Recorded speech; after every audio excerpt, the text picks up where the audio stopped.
Eh bien, avez-vous parfois du mal à consacrer votre vie à Dieu en totalité?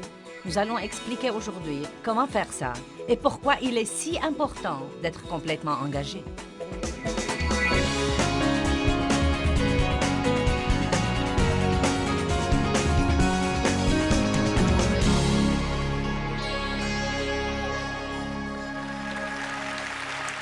Eh bien, je suis tout excitée par les choses que Dieu m'a mises dans le cœur ce week-end. Il m'a mis dans le cœur le verset de Jean 14, 6, où Jésus dit « Je suis le chemin, la vérité et la vie. Nul ne vient au Père que par moi. » Et pendant que je l'étudiais et que j'en développais une série, j'ai commencé à comprendre qu'il y a essentiellement une guerre qui se déroule entre la culture et le christianisme. Nous devons veiller comme chrétiens à ne pas oublier ce que Jésus a dit comme quoi nous sommes dans le monde, mais nous ne sommes pas du monde. Dans le monde, mais pas du monde. Cela ne veut pas dire que nous ne pouvons pas jouir des choses. Cela ne veut pas dire que nous devons rester dans les réunions de prière et lire notre Bible tout le temps. Dieu a créé beaucoup de choses dont nous pouvons jouir. Nous pouvons alors nous amuser. Comme chrétiens, nous pouvons nous amuser ensemble, mais nous devons toujours avoir une échelle de valeurs. Et nous devons également fixer des limites et arrêter de changer ces limites chaque fois que ce n'est pas pratique de les respecter. Je crois que s'il y a une époque où les chrétiens devraient savoir ce qu'ils croient et pourquoi ils le croient, c'est maintenant. Il y a déjà tant de tromperies sur terre, et la Bible nous enseigne que plus la deuxième venue de Christ approche, plus la tromperie sera grande. Et la tromperie est une chose vraiment effrayante, car quand vous êtes trompé, vous ne savez pas que vous êtes trompé. Quand vous êtes trompé, vous ne croyez pas que vous êtes trompé. Vous croyez que ce que vous croyez est vrai. Non, mais vous croyez vraiment que ce que vous croyez en fait est vrai. Peut-être qu'il vous inspire confiance et semble bon. Peut-être qu'il y a des tas de gens qui l'approuvent avec vous. Mais malgré cela, vous pouvez en fait croire quelque chose qui vous soit très nuisible à la fin. Eh bien, il y a tant d'idées différentes et il y a d'ismes et de choses vraiment différentes qu'on nous présente aujourd'hui. En fait, je plains vraiment les gens et je n'arrête pas de prier tout le temps pour eux pour que Dieu leur montre vraiment la vérité. Car ça représente un vrai challenge pour les gens et surtout pour la jeune génération de notre monde aujourd'hui, de savoir ce qu'ils sont censés croire. Et donc, Jésus dit très simplement, « Je suis le chemin, je suis la vérité, je suis la vie. Nul ne vient au Père que par moi. » Maintenant, laissez-moi vous dire quelque chose, et j'en parlerai davantage demain, mais il y a une chose très en vogue dans notre société aujourd'hui, comme quoi il n'y a pas de vérité absolue. En fait, et c'est très triste, les dernières statistiques que j'ai écoutées disent que 13% seulement des chrétiens régénérés croient que la Bible est la vérité absolue. C'est très triste. Je trouve ça intéressant. Je crois que les parties que nous ne voulons pas croire sont les parties qui vont changer notre style de vie. Je me demande combien d'athées croiraient en Dieu si cette croyance ne les contraignait pas à changer leur style de vie. C'est incroyable ce que nous pouvons, comme par hasard, choisir de ne pas croire une chose juste parce qu'elle ne plaît pas à notre chair et ne nous permet pas de faire ce que nous croyons que nous voulons faire. Et j'insiste sur ce que nous croyons que nous voulons faire, car la plupart des choses que les gens croient qu'ils veulent vraiment faire et qu'ils font les rendent en fait absolument malheureux. Et ils se démènent tout le temps pour faire à leur idée. Je veux vous parler ce soir de la première partie de Jean 14, 6, où Jésus dit « Je suis le chemin ». Puis il dit « Je suis la vérité ». Le monde dit qu'il n'y a pas de vérité absolue, mais Jésus a dit « Je suis la vérité ». Il n'a pas dit « Je suis une vérité ». Il a dit « Je suis la vérité ». Il n'a pas dit « Je suis un chemin ». Il a dit « Je suis le chemin ». Peut-être que vous pensez « Eh bien, vous savez, Et si ceci n'était pas vrai, comment saurais-je que c'est vrai? Eh bien, le meilleur moyen auquel je peux penser pour dire aux gens comment ils sauraient que c'est vraiment vrai, c'est de l'essayer. Allez-y, testez-le. Je ne crains nullement de vous dire de le tester, car si vous le testez, non mais vraiment, vraiment le tester, et je veux dire vivre selon les principes de la Bible, vous allez aimer les résultats. Vous allez aimer les résultats. Maintenant, vous voyez, si quelqu'un me dit « Joyce, comment sais-tu que la Bible est vraie? » Je sais que la Bible est vraie parce que je sais comment était ma vie et je sais également comment étaient mes entrailles. Je sais comment était mon âme. Et j'ai mis ces principes en pratique et je sais dans mon fort intérieur que ce que Dieu a fait pour moi, personne d'autre que Dieu n'aurait pu l'avoir fait. Personne d'autre que Dieu n'aurait pu me ressusciter de qui j'étais et d'où j'étais pour me permettre de faire le genre de choses que je fais sur terre aujourd'hui. Laissez-moi vous dire quelque chose. Quand la Bible dit que Dieu vous donnera la grâce, laissez-moi vous dire quelque chose. Il vous donnera la grâce. Et quand la Bible dit que Dieu vous donnera le double pour vos ennuis, une double rémunération, une double récompense pour toutes les injustices que vous avez subies, il vous donnera réellement le double pour vos ennuis. Mais il faudra faire les choses à la façon de Dieu, et non pas à votre façon. Vous ne prenez pas les bénédictions en lisant la Bible. Vous prenez les bénédictions en faisant ce que la Bible dit. Si nous l'écoutons sans la mettre en pratique, nous nous trompons nous-mêmes par des raisonnements contraires à la vérité. Si nous écoutons la parole mais que nous ne la mettons pas en pratique, je me demande combien de ceux qui sont là ce soir ont les étagères tapissées de livres chrétiens. Vous avez les CD et les bandes de tout le monde, vous avez les bijoux chrétiens, vous avez les t-shirts, vous avez les autocollants. Et peut-être que vous êtes vous-même impressionné par votre bibliothèque chrétienne quand vous la voyez. Non, mais vous avez les aimants sur votre frigo. Vous avez l'art chrétien sur vos murs. Mais je veux vous poser une question ce soir. Comment est-ce que vous vivez?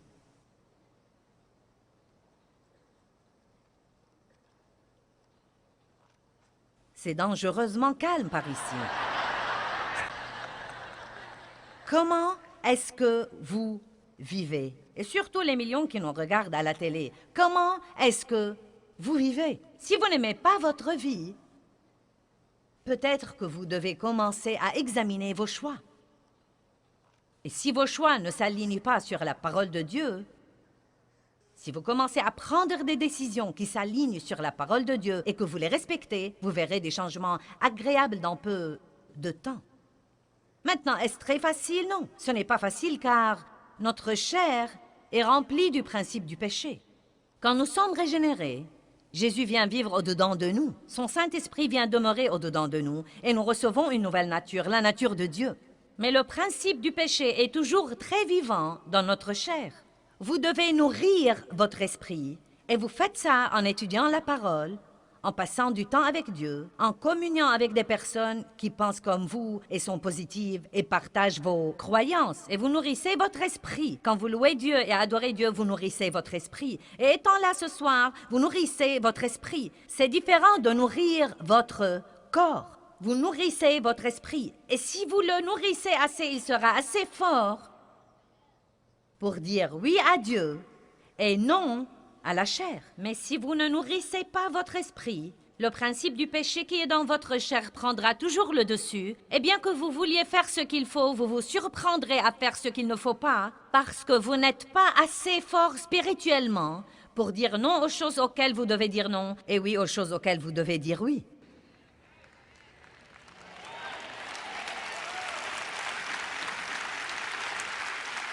Dans Exode 33, 18, Moïse a prié une prière absolument merveilleuse. Et je suis contente de l'avoir trouvée tôt dans ma vie avec Dieu et de l'avoir priée pendant de nombreuses années. Il dit, Dieu, si j'ai trouvé grâce à tes yeux, je te prie maintenant, montre-moi tes voies. Dieu, si j'ai trouvé grâce à tes yeux, ne priez pas pour une nouvelle voiture. Ne priez pas pour ce mari sans lequel vous ne pouvez pas vivre. Ne priez pas pour une promotion au travail. Dites Dieu, si j'ai trouvé grâce à tes yeux, je te prie de me montrer tes voies.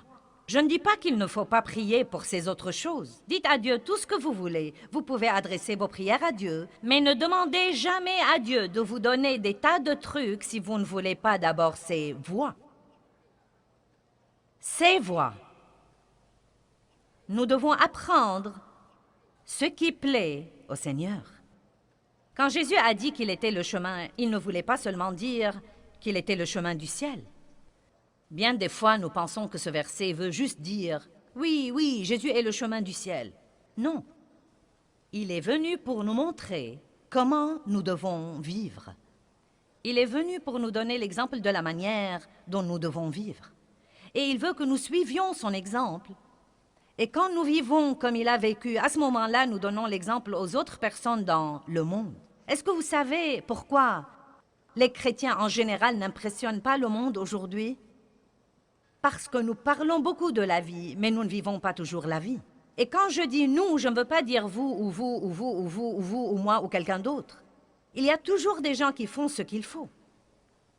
Il y a tant d'églises merveilleuses, mais il y a aussi des chrétiens et des églises. Et vous savez, quand je parle d'église, nous sommes l'église. Et donc, il y a beaucoup d'églises qui pratiquent la religion machinalement et pourtant ne portent pas le fruit de leur christianisme. La Bible ne dit pas « vous les reconnaîtrez à leurs pratiques religieuses », elle dit « vous les reconnaîtrez à leurs fruits ».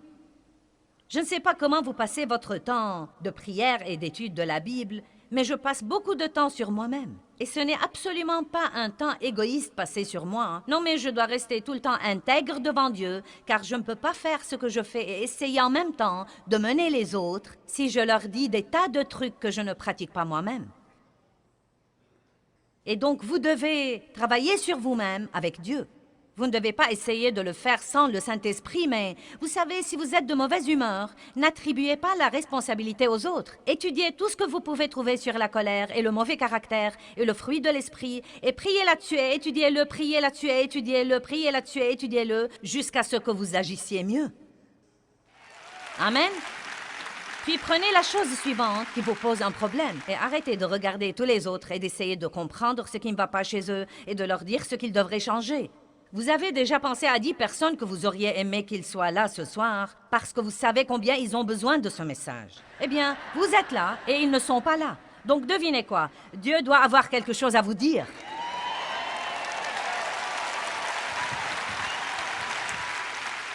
Une des plus grandes erreurs que nous faisons, c'est de nous asseoir sur les bancs et de ne prêter aucune attention à ce qui est dit. Ça m'est égal si ce que je dis est souligné 25 fois dans votre Bible. Ce soir, Dieu veut vous parler à vous. Où que vous soyez, il veut que vous décidiez de vous élever à un niveau plus haut dans la manière dont vous le représentez et d'être un meilleur exemple plus que jamais. Il y a une façon de vivre et une façon de ne pas vivre. Quand Jésus est venu, ses voies étaient radicalement différentes. Vous pouvez certainement dire que Jésus était révolutionnaire. Il est venu pour mettre les choses sens dessus dessous. Et quoi que faisaient tous les autres, il ne le faisait pas comme il le faisait. Et il ne s'est pas plié à leur voie pour s'intégrer. Il a fait ce qu'il savait que son Père voulait qu'il fasse et ce que pensaient tous les autres était leur problème et non pas le sien. Nous avons besoin de plus de personnes qui prennent l'attitude « je comparaîtrai un jour devant Dieu et je lui rendrai compte pour ma vie. Et je devrais vivre ma vie sur terre en me souciant davantage de ce qu'il pense que de ce que vous pensez. » Nous voulons tous plaire à tout le monde. Nous voulons tous être acceptés, mais nous ne devons pas transiger tout le temps pour avoir cette acceptation. Nous ne devons pas transiger tout le temps pour avoir ce que le monde offre.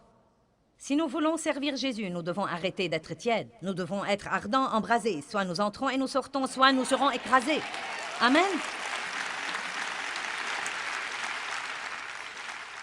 En fait, le christianisme, dans ses tout débuts, s'appelait le chemin.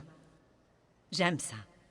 Et quand Jésus a dit « Je suis le chemin », il était venu montrer aux gens comment ils devraient vivre. Et c'était tellement différent des choses auxquelles les gens étaient habitués. Et nous trouvons dans la Bible plusieurs références au chemin. Et je veux vous en montrer 2 ou 3. Regardons Actes chapitre 9, verset 2.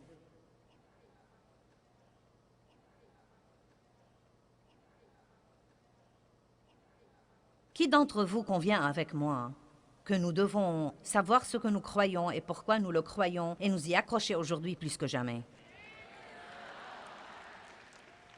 Croyez-moi, s'il y a une époque où le monde va nous observer, c'est l'époque que nous vivons en ce moment. S'il y a vraiment une occasion pour mener les gens au Christ, c'est l'époque que nous vivons en ce moment.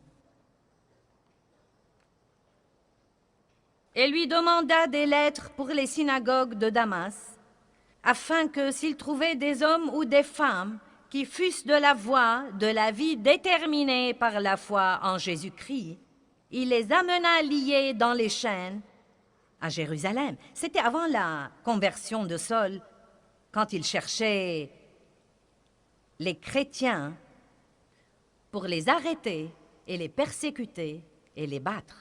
Mais écoutez ce que dit la Bible, amplifiée.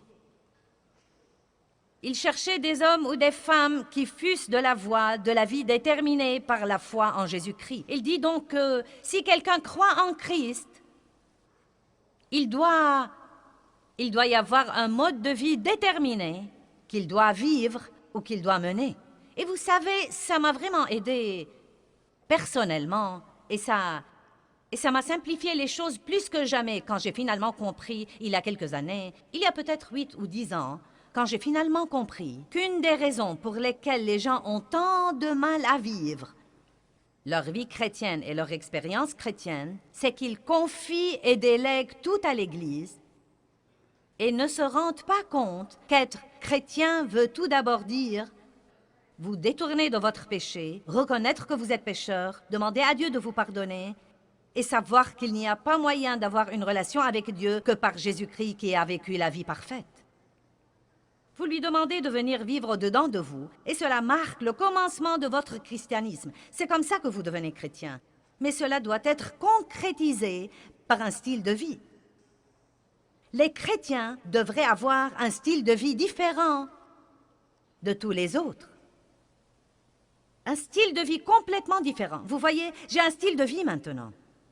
Et mon style de vie implique se lever le matin et prendre tout d'abord mon café et étudier la parole et passer un temps avec Dieu. C'est mon style de vie.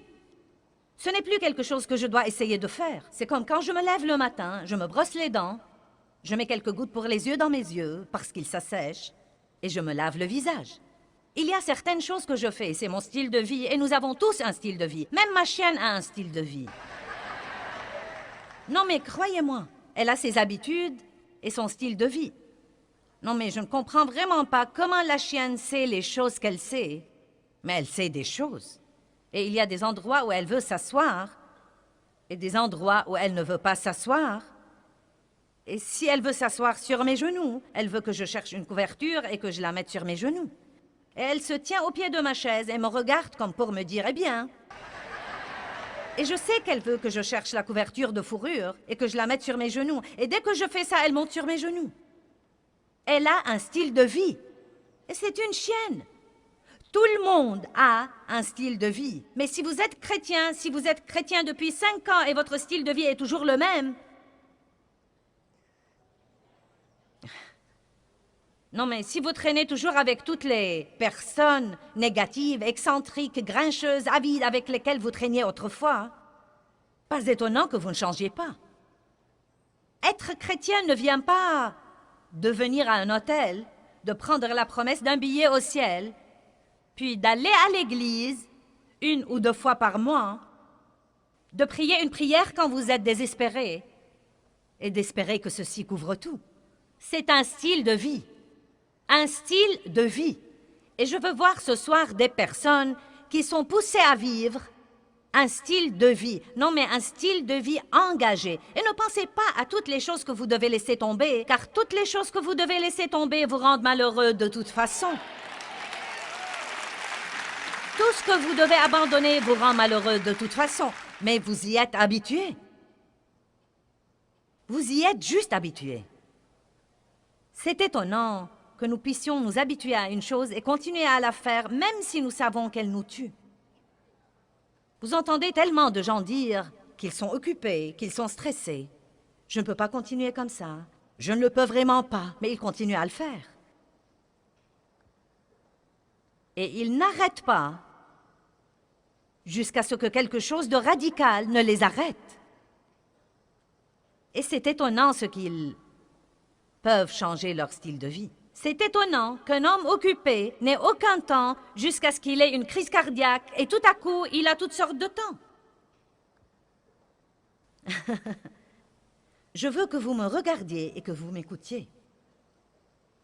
Vous devez prendre la décision de commencer à ordonner votre vie et à arrêter de laisser votre vie vous ordonner. Maintenant, vous devez comprendre ça ce soir. Et si vous voulez, cela peut vous changer la vie, car souhaiter qu'elle change ne va pas la changer. Les souhaits sont inutiles. Ils ressemblent à se balancer dans un fauteuil à bascule toute la journée. Cela vous garde occupé, mais ne vous sert à rien. Si seulement, si seulement, si seulement, si seulement, si seulement, si seulement. Ça ne vous sert à rien. Je dis toujours que nous n'avons pas besoin de souhaits, mais de volonté. Nous devons coopérer avec la puissance du Saint-Esprit qui nous a été donnée. Et nous devons commencer à prendre les décisions que la Bible nous dit de prendre et arrêter de trouver des excuses et de dire « c'est trop dur, je ne peux pas, je sais que je devrais, mais… » Et ensuite aller à l'église et tourner autour de la même montagne toute la semaine. J'ai fait ça pendant plusieurs années. J'étais chrétienne et j'aimais le Seigneur. Je ne l'aimais pas évidemment de tout mon cœur. J'avais un amour pour Dieu. Et j'étais vraiment régénérée. J'avais reçu le Christ comme mon sauveur et je savais que le salut était par la grâce. Et je croyais que j'irais au ciel si je mourrais. Je ne parle pas d'aller au ciel ou de ne pas y aller, je parle du genre de vie que vous devez vivre. Voulez-vous être malheureux pendant que vous êtes ici-bas? Voulez-vous prendre quelqu'un avec vous? Si vous voulez aller au ciel, voulez-vous prendre quelqu'un avec vous? Voulez-vous prendre vos bien-aimés? Vous n'avez pas besoin de leur casser les oreilles avec la Bible. La Bible dit qu'une femme peut gagner son mari non sauvé par sa vie de piété. Et non pas en allant à l'église tous les dimanches et en rouspétant toute la semaine.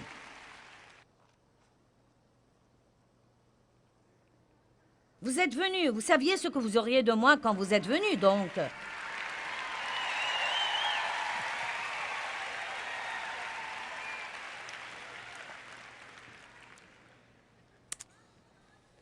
Vous savez, c'est la vérité absolue. J'allais à l'église depuis des années, mais il n'y avait vraiment pas une grande différence entre moi et les incroyants qui marchaient dans les rues de mon lotissement. Je parlais comme ils parlaient. Je pensais comme ils pensaient. Je potinais comme ils potinaient. Je regardais ce qu'ils regardaient à la télé. Je faisais les mêmes choses qu'ils faisaient. Peut-être pas tout à fait. Oui, j'avais une certaine échelle de valeur. Mais j'y pensais aujourd'hui. Probablement pendant que j'allais à cette église tous les dimanches, je brisais presque tous les 10 commandements. Dieu n'était pas le numéro 1 dans ma vie. Je l'étais. Le premier commandement dit « Tu n'auras pas d'autre Dieu devant ma face ». La plupart de nous idolâtrent notre moi et notre volonté, même comme chrétiens. Et vous savez, à dire vrai, vous qui êtes ici êtes probablement plus avancés que beaucoup de personnes qui nous regardent en ce moment à la télé. Et ce n'est pas pour abaisser quiconque. Il y a des gens merveilleux qui nous regardent, mais il y a aussi des gens qui viennent juste de regarder l'émission. Soit vous ne connaissez même pas Dieu, soit vous le connaissiez et vous l'avez renié, soit vous faites ce dont je parle, vous allez à l'église, mais vous ne vivez pas pour Dieu. Votre style de vie est toujours pareil à celui des incroyants que vous connaissez. Et donc vous qui êtes ici, je vous demande un peu de patience ce soir, car je recherche ces millions de personnes dans le monde qui ont besoin d'écouter ce que j'essaye de dire, et j'essaye aussi de vous aider. J'allais à l'église depuis des années, mais il y avait très peu de différence entre moi et tous les autres, et je désobéissais probablement aux 10 commandements. Vous dites, eh bien, Joyce, est-ce que tu es quelqu'un? Eh bien, vous savez, Jésus dit que haïr est un meurtre en ce qui concerne le cœur. La Bible dit « Honore ton père et ta mère pour que tout aille bien pour toi ». Je n'honorais pas mon père et ma mère, mais j'avais une bonne excuse. Ils m'avaient maltraité. La Bible ne dit pas de le faire s'ils ne vous ont pas maltraité, et que s'ils vous ont maltraité, vous êtes exempté. Allez maintenant, je vous ai eu, je vous ai eu, je vous ai eu. J'ai eu des tas de vous là. Eh bien, Dieu ne s'attend sûrement pas à ce que je sois bonne envers eux après ce qu'ils m'avaient fait. Oh si, il s'attend. Si il s'attend, eh bien ce n'est pas juste, ce n'est pas équitable. Mais ça produira de formidablement bons résultats.